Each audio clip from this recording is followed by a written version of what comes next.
Praise the Lord.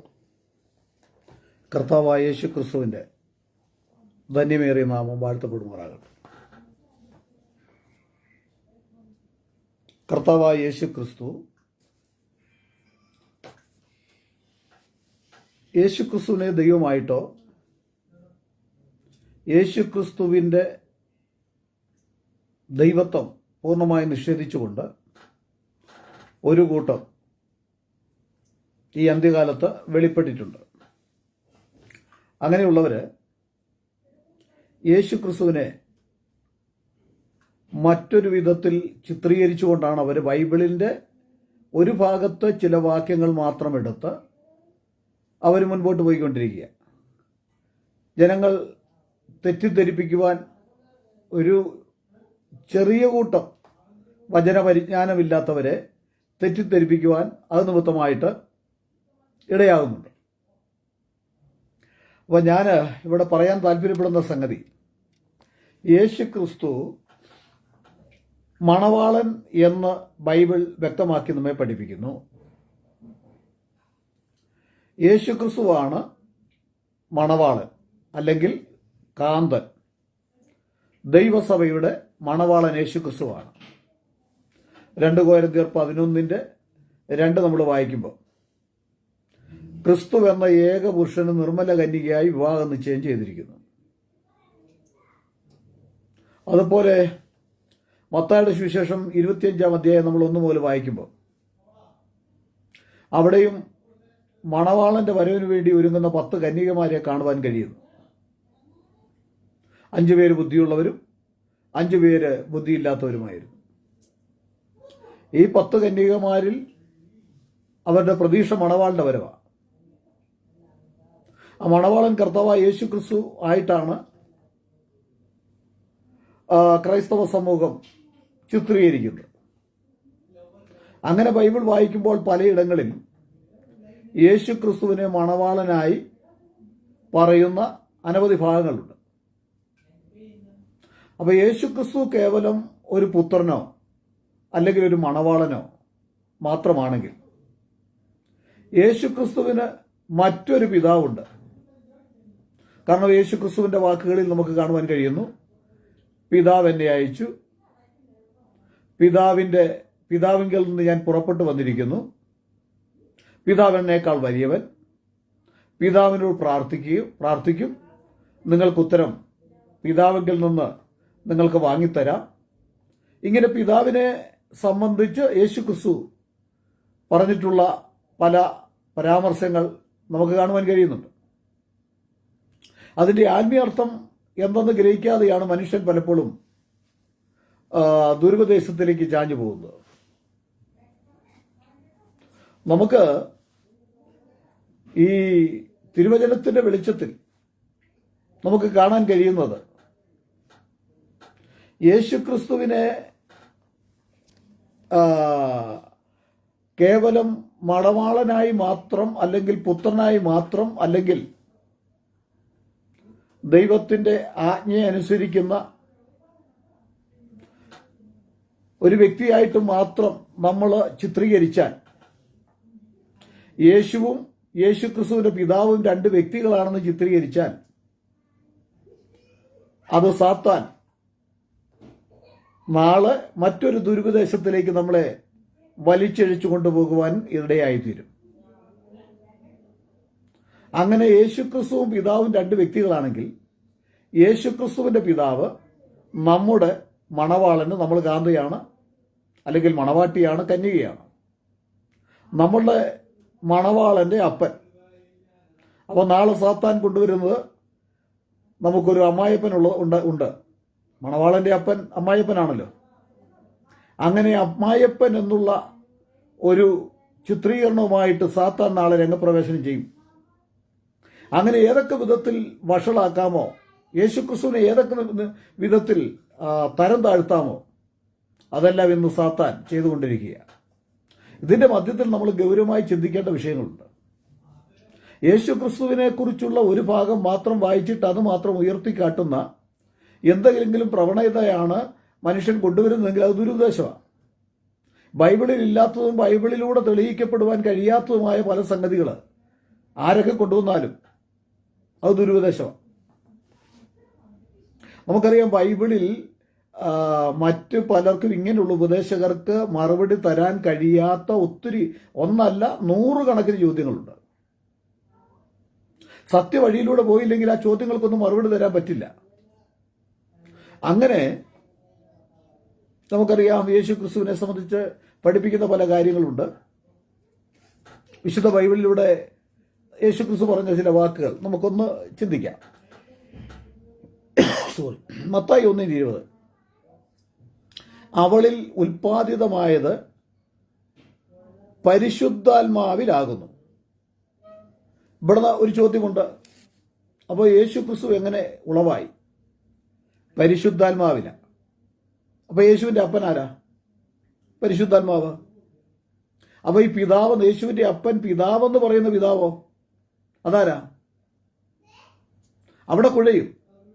കാരണം യേശുവിന് 2 പിതാവുണ്ട്, 2 അപ്പനുണ്ടെന്ന് സാത്താൻ വരുത്തി തീർക്കുന്ന ഒരു വലിയ തന്ത്രമാണ് ഇന്ന് പഠിപ്പിച്ചുകൊണ്ടിരിക്കുന്നത്.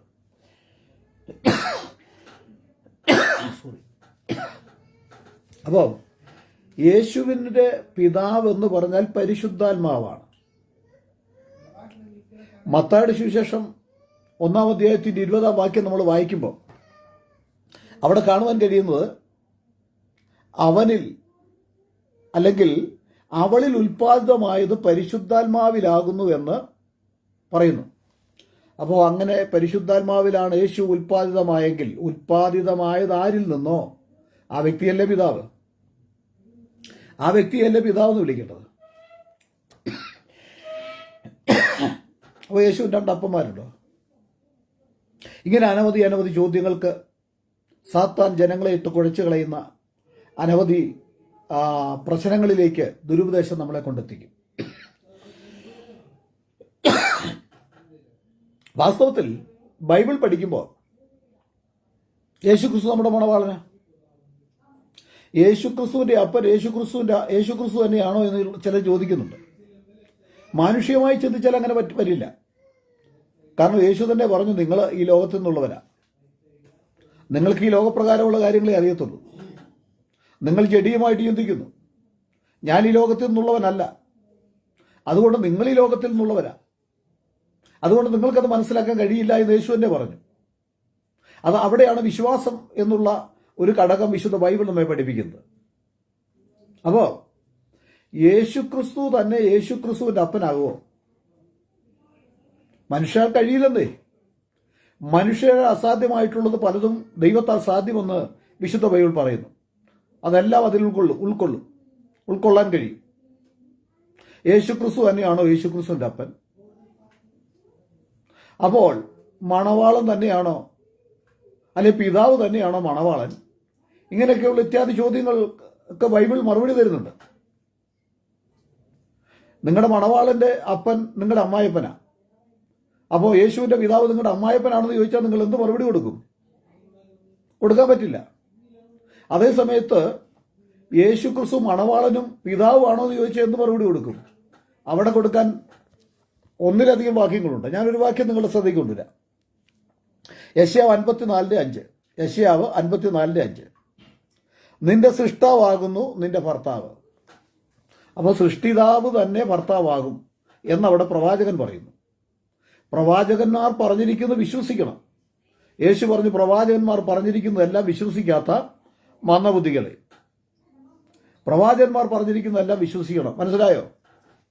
ഞങ്ങൾ വിശ്വസിക്കുന്നു പിതാവ് തന്നെ പുത്രനായിട്ട് രക്ഷിക്കാനായിട്ട്, രക്ഷയ്ക്ക് വേണ്ടി പുത്രനായിട്ട് ഒരു ജഡമെടുത്ത് വന്നു, ജഡത്തിൽ കഷ്ടം അനുഭവിച്ചു. ഇതൊക്കെ ബൈബിളിന്റെ തെളിവിൽ ഞങ്ങൾക്ക് വാക്യങ്ങൾ എടുത്തു തരാൻ കഴിയും. പിതാവ് തന്നെയാണ് ഇവിടെ ഭർത്താവായി വന്നിരിക്കുന്ന, മണവാളനായി വന്നിരിക്കുന്നതെന്ന് പ്രവചന വാക്യങ്ങളിലൂടെ തെളിയിക്കാനായിട്ട് കഴിയും. മറുചോദ്യങ്ങൾ ഒത്തിരി ചോദിക്കാം. അപ്പം തന്നെ മണവാട്ടിയാവുമോ? അതൊക്കെ മാനുഷ്യമായ ചിന്തയാണ്. മനുഷ്യന്റെ നിരൂപണത്തിലോ അവന്റെ രീതികളിലോ അങ്ങനെ സംഭവിക്കുകയില്ല. പക്ഷേ ഇവിടെ സൃഷ്ടിതാവ് തന്നെ ഇവിടെ മനുഷ്യനെ അവനെ രക്ഷിക്കാനായിട്ട് കടന്നു വന്നു എന്ന് വിശുദ്ധ ബൈബിൾ, അല്ലെങ്കിൽ മണവാളനായി കടന്നു വന്നുവെന്ന് വിശുദ്ധ ബൈബിൾ പറയുന്നുകൊണ്ട് അത് വിശ്വസിക്കാൻ മാത്രമേ സാധിക്കൂ. യോഹന്നാൻ 10:30 ഞാനും പിതാവും ഒന്നാകുന്നു എന്ന് യേശു പറഞ്ഞു. ഞാനും പിതാവും ഒന്നാകുന്നു. അങ്ങനെയുള്ള പല വാക്യങ്ങളുണ്ട്. പിതാവേ നാം ഒന്നായിരിക്കുന്നത് പോലെ. അതുപോലെ യോഹന്നാൻ 14:7 ഞാൻ പിതാവിലും പിതാവ് എന്നിലുമാകുന്നു. അപ്പോൾ അവിടെ പരിശുദ്ധാത്മാവിലല്ല, ദൈവത്തിൻ്റെ മൂന്നാമത്തെ തൃത്വത്തിൽ മൂന്നാമത്തെ ആളത്വമാണല്ലോ പരിശുദ്ധാത്മാവ്. ഞാനും പിതാവ് ഒന്നായിരിക്കുന്ന പോലെ. ഞാൻ പിതാവിലും പിതാവ് എന്നിലും, അപ്പോൾ പരിശുദ്ധാത്മാവിലല്ലേ? ന്യായമായിട്ടുള്ള ചോദ്യമാണ്. ഞാനും പിതാവ് ഒന്നാകുന്നു, ഞാനും പിതാവും പുത്രനും പരിശുദ്ധാത്മാവ് ഒന്നാകുന്നു എന്ന് എന്തുകൊണ്ട് ബൈബിളിലില്ല? അങ്ങനെ വന്നുകൂടെ? അപ്പോൾ ഇവിടെ എന്താ, പിതാവും പുത്രനും പരിശുദ്ധാത്മാവിനെ മാറ്റി നിർത്തിയിരിക്കുകയാണോ? പിതാവിനും പുത്രനും പരിശുദ്ധാത്മാവ് പ്രശ്നമല്ലേ? പരിശുദ്ധാത്മാവിനോട് കൊണ്ട് മാറി നിൽക്കുക, ഞങ്ങൾ രണ്ടുപേരും ആണ് ഇവിടുത്തെ പ്രധാനം. പിതാവ് എന്നേക്കാൾ വലിയവൻ എന്ന് യേശു പറഞ്ഞു. പരിശുദ്ധാത്മാവ് ഈ പുത്രനേക്കാൾ വലിയതല്ലേ? പരിശുദ്ധാത്മാവിനെ നിഷേധിക്കാനായിട്ട് വിശുദ്ധ ബൈബിൾ പഠിപ്പിക്കുന്നില്ല. പരിശുദ്ധാത്മാവിനെതിരെയുള്ള പാപം അത് വലിയ പാപമാണ്. അപ്പം പിതാവ് എന്നേക്കാൾ വലിയവൻ എന്ന് പറഞ്ഞാൽ പരിശുദ്ധാത്മാവ് തന്നേക്കാൾ വലിയവൻ അല്ലെന്നല്ലേ അവിടെ വരുന്നത്? അപ്പോൾ എന്താണ് പരിശുദ്ധാത്മാവ്? ആരാണ് പരിശുദ്ധാത്മാവ് എന്ന് പഠിക്കുകയല്ലേ അതിനേക്കാൾ ഉചിതം. നമ്മൾ ആവശ്യമില്ലാത്ത ദുരുപദേശത്തിലേക്ക് കടന്നു പോകുന്നതിന് മുൻപ് പരിശുദ്ധാത്മാവ് ആരാണ്, അതെന്താണ് എന്ന് പഠിക്കുന്നതല്ലേ ഏറ്റവും ഉചിതം. അപ്പോൾ ഞാനും പിതാവ് ഒന്നാകുന്നു എന്ന് പറഞ്ഞ യേശു, ഞാൻ പിതാവിലും പിതാവ് എന്നിലും എന്ന് പറഞ്ഞ യേശു, പിതാവെ നാം ഒന്നായിരിക്കുന്ന പോലെ എന്ന് പറഞ്ഞ യേശു, പരിശുദ്ധാത്മാവിനെ എന്തുകൊണ്ട് അവിടെ മാറ്റി നിർത്തി? പരിശുദ്ധാത്മാവിനെ കുറിച്ച് എന്തുകൊണ്ട് പറയുന്നില്ല? പിതാവിൽ നിന്ന് കേട്ടതല്ല ഞാൻ നിങ്ങളോട് സംസാരിക്കുമെന്ന് യേശു പറഞ്ഞു. സത്യത്തിൽ കേൾക്കേണ്ടത് പരിശുദ്ധാത്മാവിൽ നിന്നല്ലേ? യേശു പഠിപ്പിച്ചെന്താ? യേശു പഠിപ്പിച്ചത് ഞാൻ നിങ്ങളോട് പറഞ്ഞതൊക്കെ നിങ്ങൾക്ക് ഗ്രഹിപ്പാൻ ഇപ്പം കഴിയില്ല. നിങ്ങൾ പരിശുദ്ധാത്മാവിന് വേണ്ടി കാത്തിരിക്കണം. സത്യത്തിൻ്റെ ആത്മാവ് നിങ്ങളുടെ മേൽ വരുമ്പോൾ അവൻ നിങ്ങളെ സകല സത്യത്തിലും വഴി നടത്തുമെന്ന. ആ പരിശുദ്ധാത്മാവാണ് വഴി നടത്തേണ്ടത്, പരിശുദ്ധാത്മാവാണ് പഠിപ്പിക്കേണ്ടത്. ആ പരിശുദ്ധാത്മാവിൽ നിന്നല്ല പഠിക്കുന്നത്, പിതാവിൽ നിന്നാണ് പഠിക്കുന്നത് പറയുമ്പോൾ തൃത്വപ്രകാരം തൃത്വത്തിൽ മൂന്നാമനായ പരിശുദ്ധാത്മാവിനെ എന്തുകൊണ്ട് യേശു മാറ്റി നിർത്തുന്നു? ഇത് ചിന്തിക്കണ്ടേ? ഇത് പഠിക്കണ്ടേ?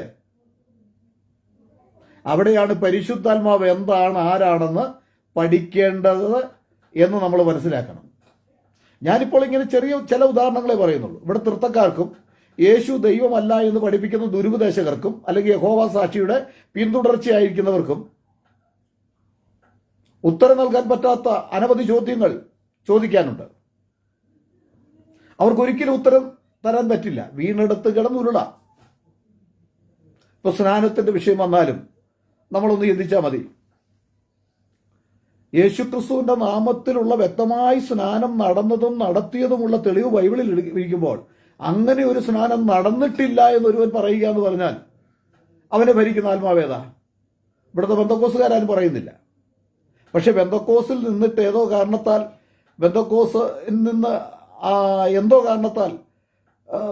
തെറിച്ചു പോന്ന, അല്ലെങ്കിൽ ബന്ധക്കോസുകാർ തെറിപ്പിച്ചതോ ബന്ധക്കോസുകാർ പുള്ളിയുടെ ഹിതത്തിന് വഴങ്ങാത്തതുകൊണ്ട് വിട്ടുപോയതോ ബന്ധക്കോസുകാർ വലിച്ചെറിഞ്ഞതോ ആയ ചില ദുരുപദേഷ്ടക്കന്മാർ നമ്മുടെ ഈ ക്രൈസ്തവ സമൂഹത്തിലുണ്ട്. അവരിൽ നിന്ന് കേൾക്കുന്നത് ബന്ധക്കോസുകാർക്കെതിരായിട്ടും എല്ലാമാണ്. അപ്പോൾ നമ്മൾ ഒരു കാര്യം മനസ്സിലാക്കണം.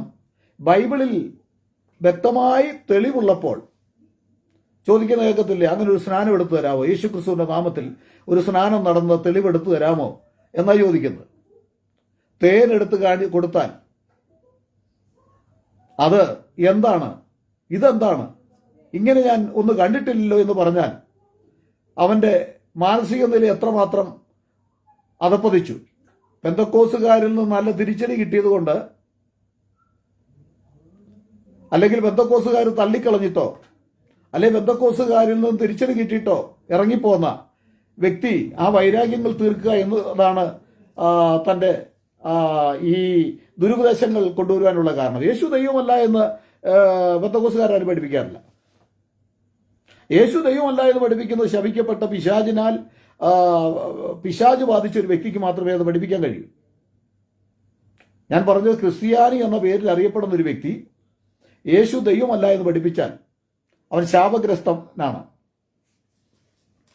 നമുക്ക് മർക്കോസ് 13:32 വായിക്കുമ്പോൾ, ആ നാളും നാഴികയും സംബന്ധിച്ച് പിതാവല്ലാതെ ആരും സ്വർഗത്തിലെ ദൂതന്മാരും പുത്രനും കൂടെ അറിയുന്നില്ല. അപ്പോൾ ആ നാഴിക സംബന്ധിച്ച് പിതാവല്ലാതെ ആരും സ്വർഗത്തിലെ ദൂതന്മാരും പുത്രനും കൂടി അറിയുന്നില്ല. കണ്ടോ എത്ര മനോഹരമായിട്ടുള്ള ഒരു സംഗതി അവിടെ. യേശുക്രിസ്തു പറയുക, നാളും നാഴികയും സംബന്ധിച്ചുള്ളത് പിതാവിനല്ലാതെ മറ്റാർക്കും അറിയാൻ പറ്റില്ലെന്ന്. അപ്പം തൃത്വത്തിൽ മൂന്നാമനായ പരിശുദ്ധാത്മാവിന് അറിയത്തില്ലേ? പരിശുദ്ധാത്മാവ് സകല കാര്യവും ഉപദേശിക്കും. പരിശുദ്ധാത്മാവിന് അറിയാൻ പാടില്ലാത്ത ഒന്നുമില്ല. പരിശുദ്ധാത്മാവാണ് എല്ലാ കാര്യവും നമുക്ക് വിവേചിച്ചു തരുന്നത്. പരിശുദ്ധാത്മാവാണ് നമ്മളെ പഠിപ്പിക്കുന്നത് എന്നൊക്കെ ബൈബിളിൽ കാണുന്ന ഈ തിരുവചനത്തിലൂടെ നമുക്ക് കാണുവാൻ കഴിയുമ്പോൾ, ആ പരിശുദ്ധാത്മാവിന് കൂടെ അറിയത്തില്ലാത്ത വിധത്തിലല്ലേ ഇവിടെ പറയുന്നത്. എന്നാൽ പരിശുദ്ധാത്മാവിന് അറിയത്തില്ല എന്നല്ല അതിൻ്റെ അർത്ഥം. പരിശുദ്ധാത്മാവ് എന്താണ്, ആരാണെന്ന് പഠിച്ചാൽ നമുക്കത് വ്യക്തമായിട്ട് നമുക്ക് മനസ്സിലാക്കുവാൻ കഴിയുന്നു. ദൈവത്തിന് സ്തോത്രം. ആ നാളും നാഴികയും സംബന്ധിച്ച് പിതാവല്ലാതെ ആരും സ്വർഗത്തിലെ ദൂതന്മാരും പുത്രനും കൂടെ അറിയുന്നില്ല. പുത്രൻ എന്ന് പറഞ്ഞാൽ, പുത്രൻ എന്ന് പറയുമ്പോൾ പുത്രൻ അറിയത്തില്ല. വളരെ സത്യമാണ്. പുത്രൻ അറിയത്തില്ല, യേശു ക്രിസ്തുവിന് അറിയത്തില്ലെന്നല്ല അതിൻ്റെ അർത്ഥം കേട്ടോ. യേശു ക്രിസ്തുവിന് അറിയാൻ പാടില്ലെന്നല്ല അതിൻ്റെ അർത്ഥം. പുത്രൻ അറിയത്തില്ല. പുത്രൻ എന്തിനു വേണ്ടി വന്നു, അല്ലെങ്കിൽ ആ പുത്രത്വത്തിന്റെ ഉദ്ദേശം എന്താണ്, പുത്രത്വം ഏത് നിലയിലൊക്കെയാണ് ഇടപെടേണ്ടത് എന്നുള്ള പുത്രന്റെ ആ ഡ്യൂട്ടി നമുക്ക് മനസ്സിലാക്കുവാൻ കഴിയുന്നുണ്ട്. പുത്രൻ എന്ന നിലയിൽ യേശുവിനൊന്നും അറിയത്തില്ല. പക്ഷേ യേശുവിനോട് ഒരിക്കൽ, നീ വാസ്തവമായി എന്നെ സ്നേഹിക്കുന്നു എന്ന് ചോദിച്ചപ്പോൾ തന്റെ ശിഷ്യൻ പറഞ്ഞു, കർത്താവേ നീ അവസാനമാണ് പറയുന്നത്. 2-3 പ്രാവശ്യം ചോദിച്ചു അല്ലേ? 2-3 പ്രാവശ്യം ചോദിച്ചപ്പോൾ മൂന്നാമത്തെ പ്രാവശ്യം എന്താ പറഞ്ഞത്? കർത്താവേ നീ സകലതും അറിയുന്നു. അപ്പൊ അവൻ സകലതും അറിയാവുന്നവനാ. ഹല്ലേലൂയ. അപ്പോൾ നമുക്ക് കാണുവാൻ കഴിയുന്ന ഇങ്ങനെ അനവധി ചോദ്യങ്ങൾ പരിശുദ്ധാത്മാവിനെ സംബന്ധിച്ച്, പരിശുദ്ധാത്മാവിനോട് പ്രാർത്ഥിക്കുന്നതായിട്ടോ. പരിശുദ്ധാത്മാവ് ദൈവമല്ലേ, അപ്പോൾ ദൈവത്തോട് പ്രാർത്ഥിക്കണ്ടല്ലേ അതല്ലേ? പരിശുദ്ധാത്മാവേ ഞാൻ നിന്നോട് പ്രാർത്ഥിക്കുന്നു, പരിശുദ്ധാത്മാവിനോട് പ്രാർത്ഥിക്കുന്നതായിട്ടൊന്നും ബൈബിൾ പഠിപ്പിക്കുന്നില്ല. പിതാവിനോട് പ്രാർത്ഥിക്കുന്നുണ്ട്. ആരാധിക്കേണ്ടതും ആരെയാ? സത്യനമസ്കാരികൾ പിതാവിനെ സത്യത്തിലും ആത്മാവിലും ആരാധിക്കണമെന്നാണ്. പിതാവിനെ ആരാധിക്കേണ്ടത്. പരിശുദ്ധാത്മാവ് ദൈവമാണെങ്കിൽ പരിശുദ്ധാത്മാവിനെ ആരാധിക്കണ്ടേ? അപ്പോൾ അവിടെയാണ് പ്രിയ സ്നേഹിതരെ മനസ്സിലാക്കേണ്ടത്, ഈ പരിശുദ്ധാത്മാവ് ആരാണ്, പരിശുദ്ധാത്മാവ് എന്താണ്. അത് പഠിച്ചു കഴിയുമ്പോൾ, ബൈബിൾ പ്രകാരമുള്ള സത്യം പഠിച്ചു കഴിയുമ്പോൾ സംശയത്തിലേക്ക് പോകുന്നില്ല. നമ്മൾ ആരെയും ആരാധിക്കുന്നത്? പരിശുദ്ധാത്മാവ് എന്താണ്? ഇവിടെ പരിശുദ്ധാത്മാവിനെ ഒന്നും നിഷേധിച്ചുകൊണ്ടല്ല യേശു പറയുന്നത്. ഹല്ലേലൂയ.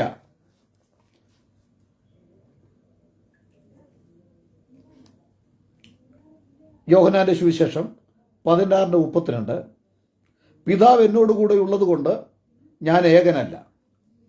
എന്നാൽ തന്നോടുകൂടെ പരിശുദ്ധാത്മാവില്ലേ? പിതാവ് എന്നോടുകൂടെ ഉള്ളത് കൊണ്ട് ഞാൻ ഏകനല്ല. I am not alone. ഞാൻ ഒറ്റയ്ക്കല്ലെന്ന്. പിതാവ് എന്നോടുകൂടെ ഉള്ളത് കൊണ്ട് ഞാൻ ഏകനല്ല. പരിശുദ്ധാത്മാവ് തന്നോടുകൂടെ ഇല്ലേ? അല്ലെങ്കിൽ പിതാവും പുത്രനും, ആ പിതാവും പരിശുദ്ധാത്മാവും എന്നോടുകൂടെ ഉള്ളത് കൊണ്ട് ഞാൻ ഏകനല്ലെന്നല്ലേ പറയേണ്ടത്? ഈ പിതാവും പരിശുദ്ധാത്മാവും 2 വ്യക്തികളാണെങ്കിൽ, തൃത്വത്തിൽ ഒന്നാമൻ പിതാവും തൃത്വത്തിൽ മൂന്നാമൻ പരിശുദ്ധാത്മാവുമാണെങ്കിൽ യേശു എന്ത് പറയണം? പിതാവും പരിശുദ്ധാത്മാവും എന്നോടുകൂടെ ഉള്ളത് കൊണ്ട് ഞാൻ ഏകനല്ല. അപ്പോൾ നമ്മളിവിടെ മനസ്സിലാക്കണം, പരിശുദ്ധാത്മാവ് എന്ന് പറഞ്ഞാൽ എന്താണ്? പരിശുദ്ധാത്മാവ് എന്ന് പറഞ്ഞാൽ ആരാണ്? യേശു ക്രിസ്തു എന്തുകൊണ്ട് തൻ്റെ സംസാരങ്ങളിൽ പരിശുദ്ധാത്മാവ് എന്നോട് കൂടെയുണ്ട്, പിതാവ് എന്നോട് കൂടെയുണ്ട്, പിതാവ് എന്നെ അയച്ചിരിക്കുന്നു, പിതാവിനോട് കേട്ടതൊക്കെയാണ് ഞാൻ നിങ്ങളോട് പറയുന്നത്, എന്നോട് കേട്ട പിതാവിൻ്റെ വാഗ്ദത്തം എന്ന് പറഞ്ഞാൽ എന്നിൽ നിന്ന് കേട്ട പിതാവിൻ്റെ വാഗ്ദത്തം, ഇങ്ങനെയൊക്കെ പറയുമ്പോൾ എന്തുകൊണ്ട് പരിശുദ്ധാത്മാവിനെ മാറ്റി നിർത്തുന്നു? പരിശുദ്ധാത്മാവ് തൃത്വത്തിൽ മൂന്നാമനല്ലേ? ചിന്തിക്കൂ സ്നേഹിതരെ, പഠിക്കൂ. കാര്യങ്ങൾ പഠിക്കേണ്ട വിധത്തിൽ പഠിച്ചു പോവുക. അങ്ങനെ പഠിച്ചില്ലെങ്കിൽ 100 ചോദ്യങ്ങൾക്ക് നിങ്ങൾക്ക് മറുപടി ഇല്ലാതെ പോകും. മറുപടി തരാൻ പറ്റില്ല. നിങ്ങൾ എത്ര വേദപണ്ഡിതന്മാരാണെങ്കിലും കിണഞ്ഞു പരിശ്രമിച്ചാൽ, വലിയ വലിയ കമ്മിറ്റി കൂടിയാലും, നമുക്കറിയാം ഇവിടുത്തെ തൃത്വ സ്നേഹിതരെ സംബന്ധിച്ച് നമുക്കറിയാം 10 പേരെ എടുത്താൽ ഒരു വിഷയത്തിന്മേൽ അവർക്ക് 100 ആശയങ്ങളാണ്. ഒരേ ആശയത്തിൽ അവർക്ക് ആർക്കും നിൽക്കാൻ കഴിയുന്നില്ല. ഒരേ ആശയം അവർക്ക് പഠിക്കാനും പഠിപ്പിക്കാനും കഴിയുന്നില്ല. ഒരാളോട് ചോദിക്കുന്നതല്ല മറ്റൊരാളോട്. ഒന്നിച്ചു ചോദിക്കുമ്പോൾ അതിൽ പ്രഗത്ഭനായിരിക്കുന്ന ആരോടെങ്കിലും പറയുന്ന ഉത്തരം അതെല്ലാം അതിനെല്ലാം യേസ് വെച്ച് പോകും. അവരെ ഒറ്റയ്ക്ക് നിർത്തി ചോദിച്ചാൽ ഈ 10 പേരും 100 അഭിപ്രായമാണ് പറയുന്നത്. എന്തുകൊണ്ട് അങ്ങനെ സംഭവിക്കുന്നു? അത് തിരുവചനത്തിലുള്ളതല്ല. തിരുവചനത്തിലൂടെ തെളിയിക്കപ്പെടുവാൻ കഴിയാത്തത് കൊണ്ട് പരാജയപ്പെട്ടു പോവുക. നമ്മൾ നോക്കേണ്ടത് തിരുവചനത്തിലേക്കാണ്. വചനം പഠിപ്പിക്കുന്ന എത്ര വേദപണ്ഡിതനാണ്, എത്ര വിദ്യാഭ്യാസമുള്ളവനാണ്, ഏത് പാരമ്പര്യത്തിൽപ്പെട്ടവനാണ്, അതല്ല നോക്കേണ്ടത്. നാം നോക്കേണ്ടത് ദൈവത്തിന്റെ വചനത്തിന്റെ ആഴമേറിയ സത്യത്തിന് വ്യതിയെല്ലാം ആണ്. ഒരു വലിയ പണ്ഡിതൻ പറഞ്ഞാൽ നമ്മൾ അംഗീകരിക്കേണ്ട കാര്യമില്ല. ഒരു വലിയ കോളേജ് പ്രിൻസിപ്പാൾ പറഞ്ഞതുകൊണ്ട്, അല്ലെങ്കിൽ ഡോക്ടേഴ്സ് പറഞ്ഞതുകൊണ്ട്, എഞ്ചിനീയേഴ്സ് പറഞ്ഞതുകൊണ്ട് നമ്മളത് വിശ്വസിക്കേണ്ട. ബൈബിളിലുണ്ടോ അതാണ് വിശ്വസിക്കേണ്ടത്. ബൈബിളിൽ ഉള്ളതും ദൈവത്തിന്റെ വചനത്താൽ തെളിയിക്കപ്പെടുവാനും കഴിയാത്ത യാതൊരു ഉപദേശത്തെയും നമ്മൾ അംഗീകരിക്കേണ്ട കാര്യമില്ല. ഒരിക്കലും അതിൻ്റെ ആവശ്യം നമുക്കില്ല. Praise the Lord. അപ്പോൾ പിതാവ് എന്നോട് കൂടെയുണ്ട്, ഞാൻ ഏകനല്ല എന്ന് പറയുന്ന യേശു ക്രിസ്തു, പിതാവും പരിശുദ്ധാത്മാവും എന്നോട് കൂടെയുണ്ട്, അല്ലെങ്കിൽ ഞങ്ങൾ 3 പേരും ഒന്നിച്ചാണ് എന്ന് എന്തുകൊണ്ട് പറയുന്നില്ല? മറുപടി തരണം. പരിശുദ്ധാത്മാവ് തൃത്വത്തിൽ മൂന്നാമത്തെ മറ്റൊരു വ്യക്തിയാണെങ്കിൽ, ശ്രദ്ധിക്കണേ, പരിശുദ്ധാത്മാവ് തൃത്വത്തിൽ മൂന്നാമത്തെ മറ്റൊരു വ്യക്തിയാണെങ്കിൽ, യോഹന്നാൻ 4:24 നമ്മൾ വായിക്കുമ്പോൾ ദൈവം ആത്മാവാകുന്നു.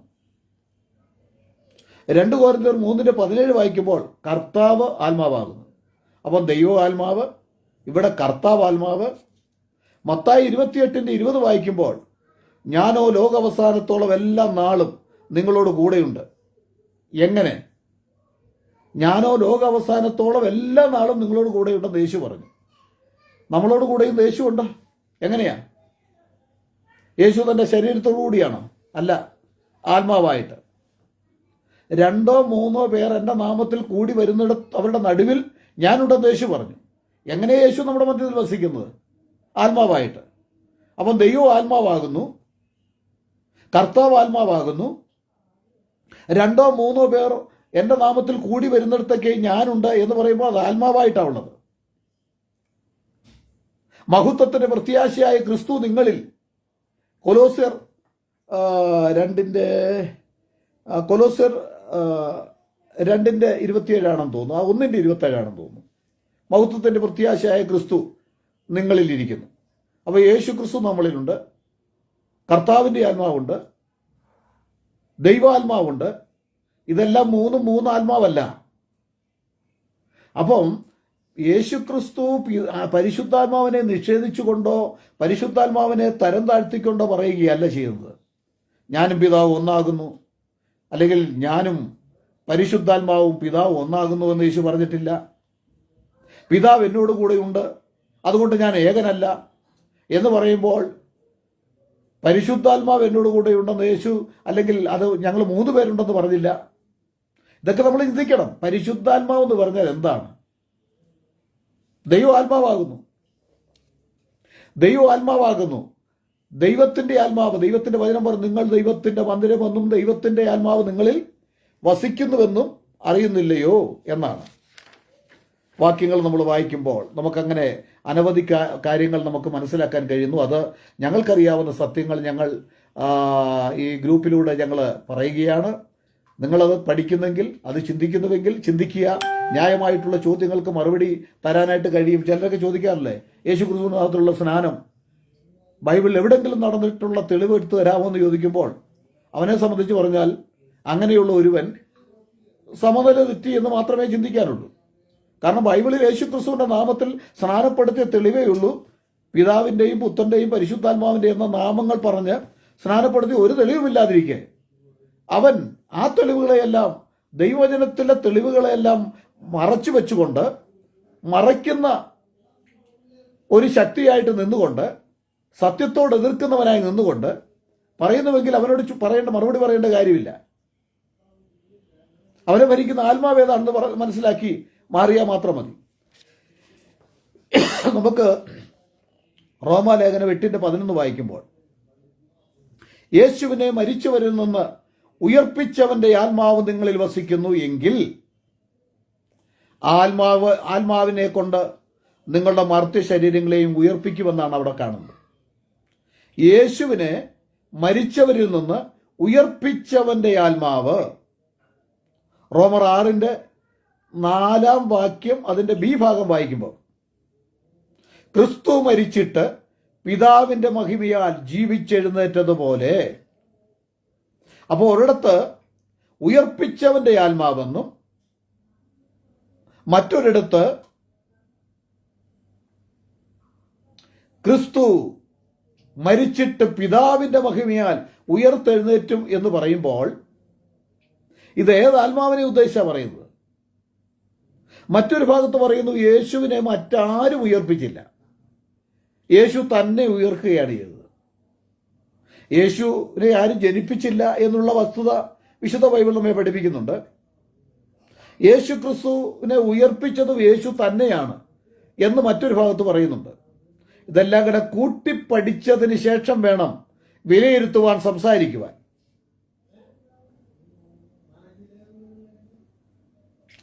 നമുക്കറിയാം, യോഹന്നാൻ 2:19 വായിക്കുമ്പോൾ യേശു അവരോട്, ഈ മന്ദിരം പൊളിപ്പിൻ, ഞാൻ 3 ദിവസത്തിനകം അതിനെ പണിയും എന്നുത്തരം പറഞ്ഞു. ഈ മന്ദിരം പൊളിപ്പിൻ, എൻ്റെ പിതാവ് അതിനെ പണിയും എന്നല്ല പറഞ്ഞത്. ഈ മന്ദിരം പൊളിപ്പിൻ, പരിശുദ്ധാത്മാവ് അതിനെ പണിയും എന്നല്ല പറഞ്ഞത്. യേശു അവരോട്, ഈ മന്ദിരം പൊളിപ്പിൻ, ഞാൻ 3 ദിവസത്തിനകം അതിനെ പണിയാം എന്ന് ഉത്തരം പറഞ്ഞുവെന്ന് യോഹന്നാൻ 2:19. അതിൻ്റെ 21 വാക്യം, അവനോ അവന്റെ ശരീരം എന്ന മന്ദിരത്തെക്കുറിച്ച് അത്രേ പറഞ്ഞത് എന്ന് 21 കാണുന്നു. 22 വാക്യത്തിൽ നമ്മൾ കാണുന്നത്, അതായത് യോഹന്നാൻ 2:22 വാക്യം, അവൻ ഇത് പറഞ്ഞു എന്ന് അവൻ മരിച്ചവരിൽ നിന്ന് ഉയർത്തെഴുന്നേറ്റ ശേഷം ശിഷ്യന്മാർ ഓർത്തു, തിരുവെഴുത്തും യേശു പറഞ്ഞ വചനവും വിശ്വസിച്ചു. യേശു എന്താ പറഞ്ഞത്? നിങ്ങൾ ഈ മന്ദിരം പൊളിപ്പിൻ, 3 ദിവസത്തിനകം എൻ്റെ പിതാവ് അതിനെ പണിയും എന്നല്ല, ഞാൻ അതിനെ പണിയാം. ഇത് തന്റെ ശരീരമാകുന്ന മന്ദിരത്തെക്കുറിച്ച് പറഞ്ഞു. യേശുവിനെ ഉയർപ്പിച്ചതാര്? ദൈവത്തിന്റെ ആത്മാവ്. യേശുവിനെ ഉയർപ്പിച്ചതാര്? പിതാവിന്റെ മഹത്വത്തിൽ. യേശുവിനെ ഉയർപ്പിച്ചതാര്? താൻ തന്നെ. എന്താ ഇത് വിശ്വസിക്കാൻ ദുരഭിമാനം തോന്നുന്നോ? യേശു പറഞ്ഞു, എന്നെ കണ്ടവൻ പിതാവിനെ കണ്ടിരിക്കുന്നു, ഞാനും പിതാവ് ഒന്നാകുന്നു. ഞാനോ ലോകാവസാനത്തോളം നിങ്ങളോട് കൂടെ ഉണ്ടെന്ന് പറഞ്ഞാൽ ആത്മാവായ ദൈവം നമ്മോടുകൂടെ വസിക്കുന്നതിനെ കുറിച്ചാണ് യേശു പറഞ്ഞത്. ഞാനോ ലോകാവസാനത്തോളം എല്ലാ നാളും നിങ്ങളോട് കൂടെയുണ്ട്. ഇന്നവൻ നമ്മോടുകൂടെ ആത്മാവായി പ്രവർത്തിക്കുന്നു. വിശുദ്ധ ബൈബിൾ പഠിപ്പിക്കുന്നു, സൃഷ്ടിപ്പിൽ പിതാവായിരുന്ന അതേ ദൈവം തന്നെ മനുഷ്യനെ രക്ഷിപ്പാനായിട്ട് അവന്റെ മണവാളനാകാൻ, അവനെ വീണ്ടെടുക്കുവാനായി വന്നവൻ അത് യഹോവ തന്നെയാണ്. യഹോവയല്ലാതെ ഒരു വീണ്ടെടുപ്പുകാരൻ ഇല്ല എന്ന് ബൈബിൾ പഠിപ്പിക്കുമ്പോൾ ആ വീണ്ടെടുപ്പുകാരനായി കടന്നു വന്നവൻ യേശുവാണ്. യേശുവും യഹോവയും രണ്ട് വ്യക്തികൾ എന്നുള്ള പഠിപ്പിക്കൽ, ഒന്ന് പിതാവും ഒന്ന് പുത്രൻ എന്നുള്ളത് ശരിയാണ്. പക്ഷേ ആ പഠിപ്പിക്കലിൽ മാത്രം ഒതുങ്ങി തീർന്നാൽ യേശു ക്രിസ്തുവിനെ, ആത്മാവായ ദൈവത്തെ രണ്ടും മൂന്നുമായിട്ട് വെട്ടിമുറിക്കാൻ വൃഥാ പരിശ്രമം നടത്താമെന്നുള്ളതല്ലാതെ വിജയിക്കില്ല. 100 ചോദ്യങ്ങൾക്ക് മറുപടി തരുവാൻ കഴിയില്ല എന്നുള്ള വസ്തുത നിങ്ങൾ മറന്നു പോകരുത്. Praise the Lord. അതുകൊണ്ട് നമ്മുടെ പാണ്ഡിത്യമൊന്നും അല്ലെന്നേ, നമ്മുടെ കഴിവുകളും നമ്മുടെ പാരമ്പര്യമൊന്നുമല്ല. യഥാർത്ഥത്തിൽ ദൈവവചനം പഠിക്കേണ്ട വിധത്തിൽ പഠിച്ചാൽ ആരുടെ സഹായം വേണ്ട. നമുക്ക് പഠിച്ചാൽ പരിശുദ്ധാത്മാവ് നമ്മളെ കൊണ്ടെത്തിക്കും, എത്തേണ്ടിടത്ത് എത്തിക്കും. പരിശുദ്ധാത്മാവ് നമ്മളെ നിയന്ത്രിക്കും. പരിശുദ്ധാത്മാവ് നമുക്ക് അറിയാൻ പാടില്ലാത്ത കാര്യങ്ങൾ ബോധ്യപ്പെടുത്തും. ഹല്ലേലൂയ, ആമേൻ.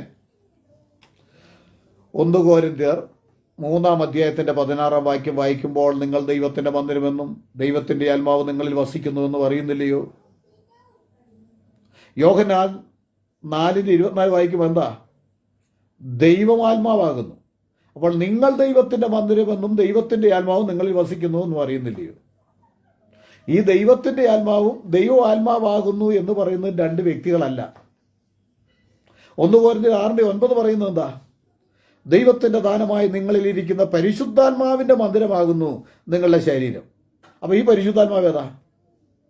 ദൈവം, പിതാവായ ദൈവവും പുത്രനും പരിശുദ്ധാത്മാവും 3 വ്യക്തികളാണെങ്കിൽ ദൈവത്തിന്റെ ദാനമായി നിങ്ങളിൽ ഇരിക്കുന്ന പരിശുദ്ധാത്മാവിന്റെ മന്ദിരമാകുന്നു നിങ്ങളുടെ ശരീരം എന്ന് പറയുമ്പോൾ ഈ പരിശുദ്ധാത്മാവ് തൃത്വത്തിൽ 3-ാമനായ പരിശുദ്ധാത്മാവാണോ?